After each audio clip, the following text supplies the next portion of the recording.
Do you know about the word twilight?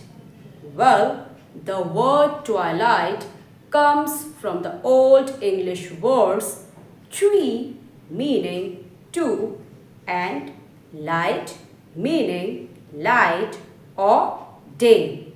The term originally referred to the time period around dawn and dusk when the sun is below the horizon, but the light of the day is still visible, fading or growing. Examples: the twilight hours are my favorite time of day.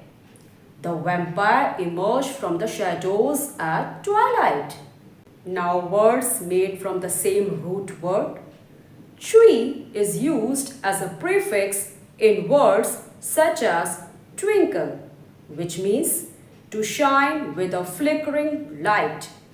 Also in twine, which means to twist or turn. Light is used as a root in words such as enlighten, which means to give light or understanding.